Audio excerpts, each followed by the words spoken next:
Hello. तो आज I tell you कि being from a non CSIT branch how I got into Geeks for Geeks as an SD. तो let's get start. तो first year में आके इतना कुछ तो नहीं पता था कि सॉफ्टवेयर इंजीनियरिंग में जाना है, मतलब उसका रोड मैप क्या है या फिर कैसे चीज़ें सीखनी है या फिर कैसे आगे बढ़ना है। तो ऑब्वियसली इंटरनेट की हेल्प ली और सर्च करा, बट फ्रैंकली स्पीकिंग मुझे उस वक्त उतना आइडिया नहीं हो पाया था। तो उस वक्त एक्चुअली एक नई लैंग्वेज बहुत पॉपुलर हुई थी, कोटलिन।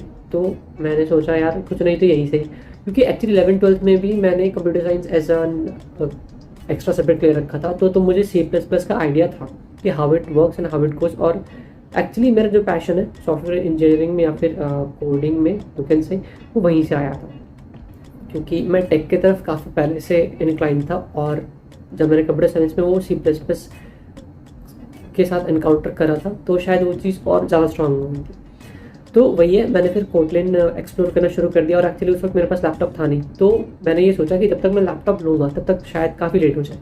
तो मैंने फ़ोन की हेल्प से जेटब्रेन्स पे एक्चुअली एक उन्होंने पोर्टल बना रखा है। एक्चुअली वहाँ पे एक ट्यूटोरियल है, तो वहाँ पे बेसिकली आप प्रोजेक्ट्स चूज़ कर सकते हो। तो मैंने कोटलिन सीखा जेटब्रेन्स के ऑफिशियल वेबसाइट से, जहाँ पे उन्होंने ट्यूटोरियल बना रखा है। और वहाँ पे उनका उस वक्त जो ट्यूटोरियल का स्ट्रक्चर था वो ऐसा था कि आप एक प्रोजेक्ट चूज़ करोगे और उसके अकॉर्डिंगली वो आपको सारी चीज़ें बताएंगे। तो I thought it will be great.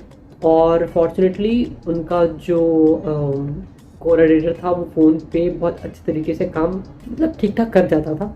तो फॉर्चुनेटली मैंने वो ट्यूटोरियल कंप्लीट किया और कोटलिन का हैंड्स ऑन एक्सपीरियंस लिया था। बट शायद आई थिंक कि उस वक्त जो मैंने ये करा शायद उतना वर्थ इट नहीं था, राइट, क्योंकि मैंने आगे कोटलिन में कंटिन्यू नहीं करा। तो this was one of the mistakes that I did कि मुझे एक लैंग्वेज में कंटिन्यू करना चाहिए था। मूविंग फॉरवर्ड, मार्च में सब कुछ सही चल रहा था, तो बट मार्च में लॉकडाउन लग गया ऑब्वियसली। तो एक्चुअली लॉकडाउन जब लगा तो उसके बाद का जो टाइम था शायद वो मेरे लिए बहुत मोस्ट इम्पॉर्टेंट टाइम था मेरे लिए, क्योंकि उस वक्त ही the major upgrade in my skills were done by me in that time.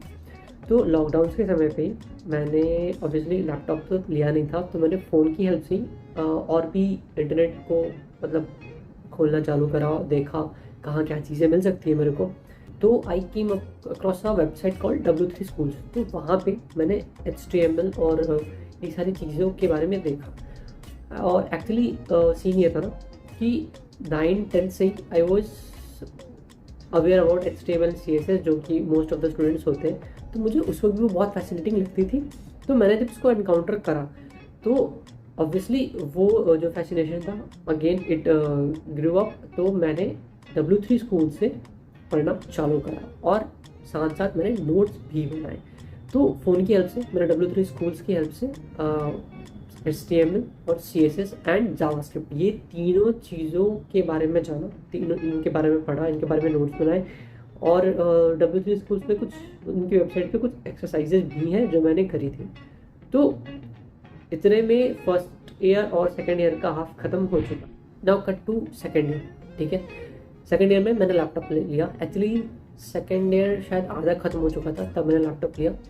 तो जब मैंने लैपटॉप लिया, राइट, उससे पहले मैंने कुछ एनकाउंटर करा था, दैट इज़ वेब डेवलपमेंट। और एक्चुअली जब मैंने जावास्क्रिप्ट HTML और CSS कर ली थी तो फिर मैंने और भी जानना चाहा कि इसके आगे क्या होता है, कुछ भी तो होता होगा, क्योंकि I was very much fascinated about those things about development. Actually if I would say तो डेवलपमेंट से मैं काफ़ी ज़्यादा फैसिनेटेड हो चुका था।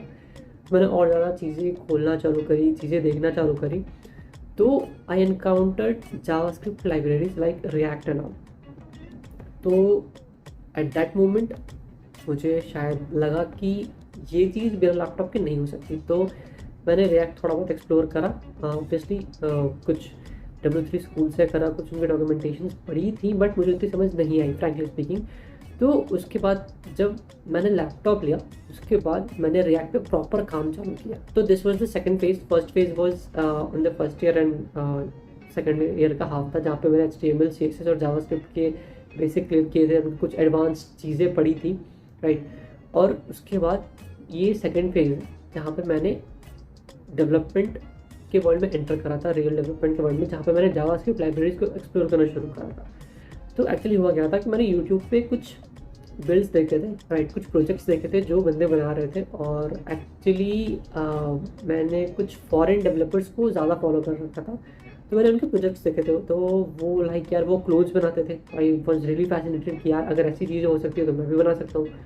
तो मैंने पहले वो वीडियोज़ देखना चालू करी जो उन्होंने क्लोथ्स बना रखे थे, राइट, उनको फॉलो करना चालू करा। फर्स्ट इंप्रेशन वाज ऑब्वियसली कुछ समझ तो नहीं आ रहा था, मतलब बहुत थोड़ी थोड़ी चीज़ें समझ में आ रही थी, और थोड़ी बहुत जो भी आ रही थी वो इसलिए क्योंकि मैंने जावास्क्रिप्ट और एचटीएमएल की चीज़ें पहले कर रखी थी, इसलिए, राइट।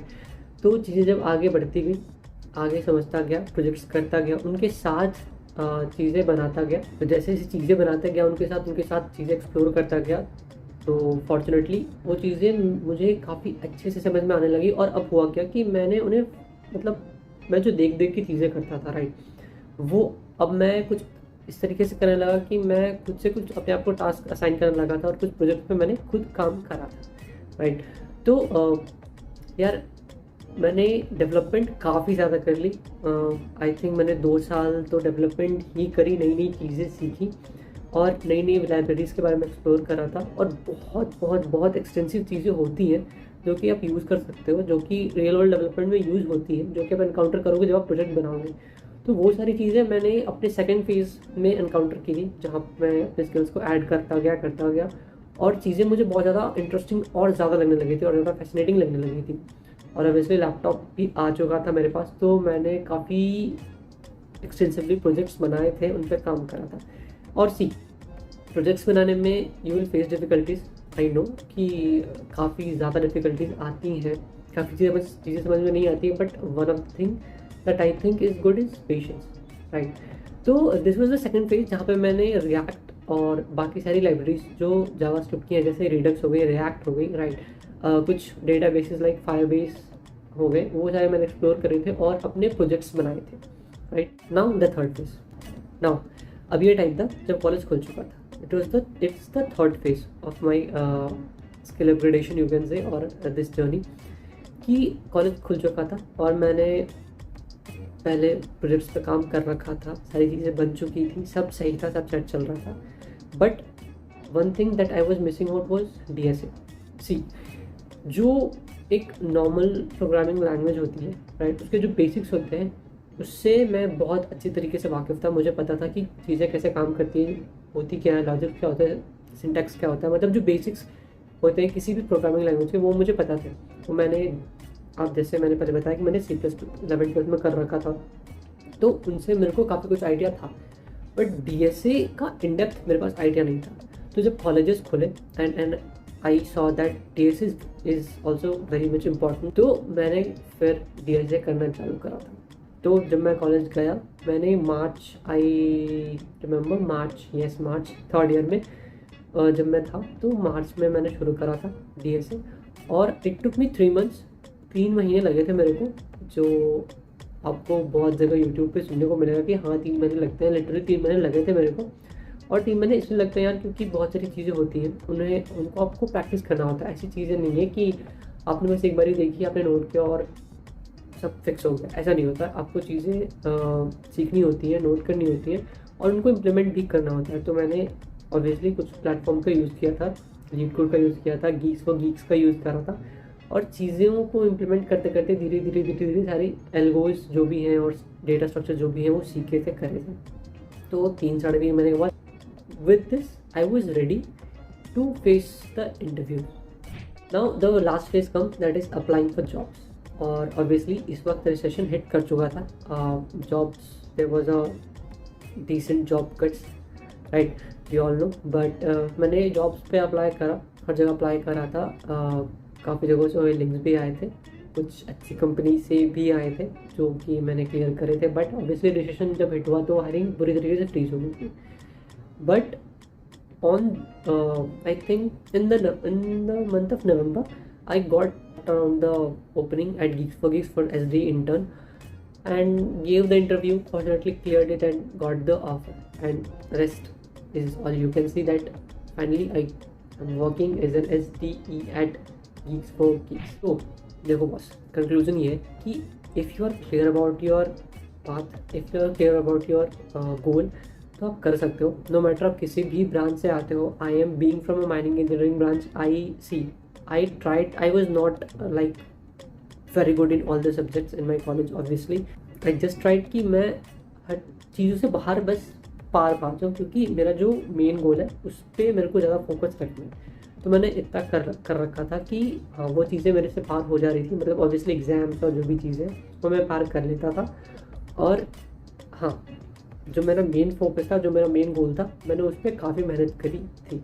तो यार देखो, आप किसी भी ब्रांच से आते हो, नो मैटर व्हाट, किसी भी कॉलेज से आते हो, if you are working on your skills, if you are working on your goals, तो you will hit it. Follow a path, एक सिंपल सा रोड मैप बनाओ, राइट. अपने आप को टाइम दो, अलॉट सम टाइम, और कंसिस्टेंटली उस चीज़ पे लगे रहो, तो obviously you will reach that. Rest is depends upon your luck, rest depends upon the openings, rest depends upon the company. जो आपके कंट्रोल में है वो करो. तो दैट्स इट यार, यही थी मेरी जर्नी, यही था मेरा प्रिपरेशन जो that help me to got this job, right. Next video में, तब तक के लिए keep coding and peace out.